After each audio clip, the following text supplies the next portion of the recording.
the scale clearly preponderated on the side of Mozart, and that he was as worthy as our own Handel of receiving the title prodigy.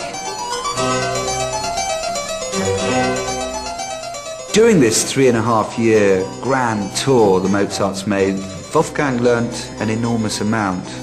He found how to charm and entertain princes and kings, Louis XV, George III, and also how to transfix a crowd. And one of the things I love about Mozart is that even in these formative years, his music was for everyone.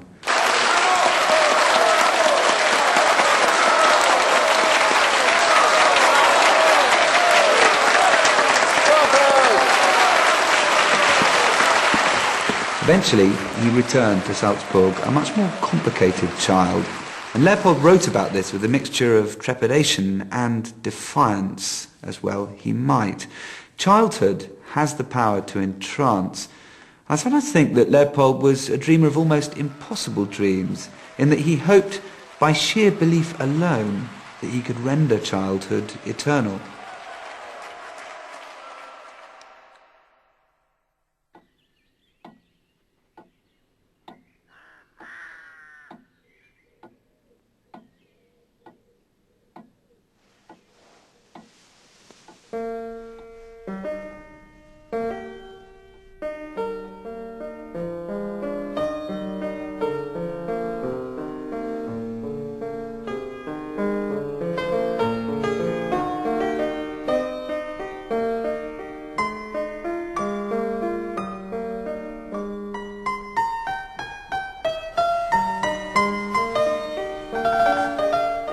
Difficult time.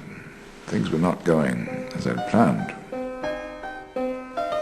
All of Europe marveled at my son. But in Salzburg, his great merits went unrecognized. He should, at the very least, been offered a post as court composer, but I would sooner trust a horse trader, soothsayer, a mountebank, and one of those seething, envious, backbiting nobles of the court.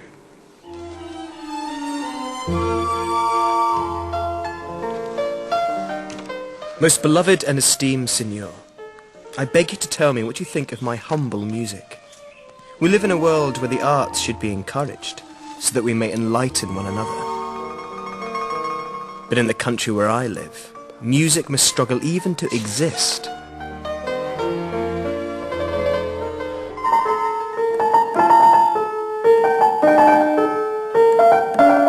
This grand piano that I'm playing on here is really quite a lot like the fortepiano upon which Mozart composed his piano concerto in B-flat when he was 20. The fortepiano was very much his instrument. There had been an enormous revolution in keyboards and keyboard design leading up to this point. There'd been the clavichord, a small domestic instrument where the string is struck but the sound is tiny.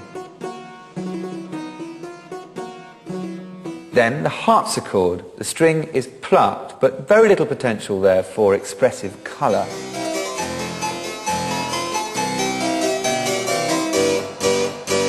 And then there was the fortepiano, which by the 1770s was undergoing a revolution of its own in terms of the way its action was designed. It meant that now you could play the same note repeatedly in a way that you hadn't been able to before. Also, the sound, the depth of expression and possibility was growing all the time with the instrument, and Mozart seized on this.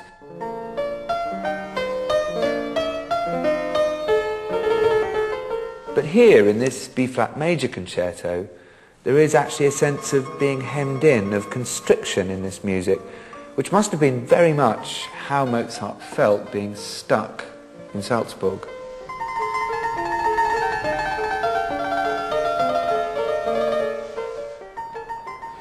If I'm truthful, my son's temperament contributed towards his frustrations in trying to obtain a permanent position. My son was brilliant, but he could not temper himself. In 1771, a new man came to power in the bishopric, Hieronymus Colloredo, who was less sympathetic to the aspirations of my family. I've always imagined Archbishop Colloredo as rather a narrow, conservative man, jealously guarding his own fiefdom. But in fact, he was a great supporter of the Enlightenment, and he had portraits of two of its heroes, Rousseau and Voltaire, on his study walls, which from time to time he had to cover up in order to avoid offending some of the more conservative burghers of Salzburg. The picture the Mozart family paint of him is obstructive and bullish, unwilling to embrace their grand design. You have to have some sympathy with him, though. They'd returned to Salzburg, having in their eyes conquered the world. He was paying them a perfectly honest salary. Why should he bend his will to their every desire? Oh, Father, I bet you a kreutzer that you can't hit our musical friends from Italy. I'm perplexed at their newfound ascendancy in the diocese. Their playing is sodden with sentimentality. Signor Baldoni has been silenced. I'm serious. The theatres are closed, our concerts curtailed, the mass is shortened. Our prospects do not look good. Your Grace, most worthy Prince of the Holy Roman Empire, my father begs you to allow us to travel for a few months in order that we can make some money. You refused to grant such leave. Our situation is pressing, and you object, my gracious Prince and Lord. My father has dedicated himself to my education, and I owe it to him to lighten his burden. So the court musician wishes to dictate when he plays and when he doesn't. And do they really think that I believe that this is written by the son and not the father? So they wish to seek their fortunes elsewhere. And so they shall. Tell Mozart the younger that he may travel, but that I'll not have the treasury drained by the father's absence. Frau Mozart can nurse the boy.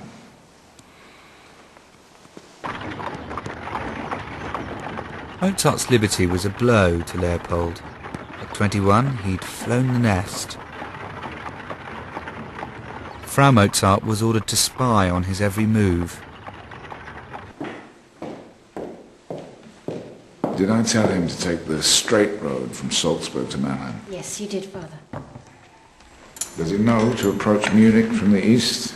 Yes, he does. Because the bridge has collapsed. Perhaps it is my fault, his lack of worldliness. I have done everything for him, trying to give him the freedom to concentrate. Exchanged money, found horses, lodgings, practically wiped the crumbs from the corner of his mouth. How can he be expected to obtain a position without my help? If he fails, everything is lost.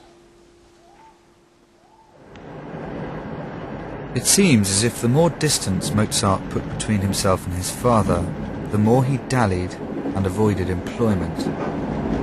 Mozart had tasted freedom, and he had a novel supply of excuses for why hard cash wasn't being sent back to Salzburg. No money, but another fine gold watch. What one needs on a journey is money, and now I have 5 of the things. I'm seriously thinking of having an additional watch pocket on each leg of my trousers, so that when I visit some great lord, I shall wear all my watches, and then it will not occur to him to present me with another one.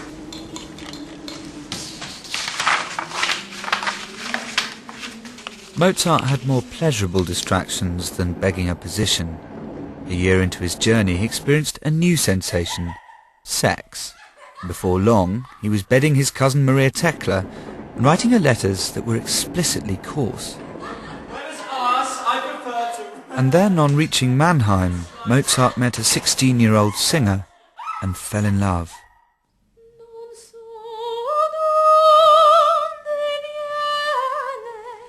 That's it.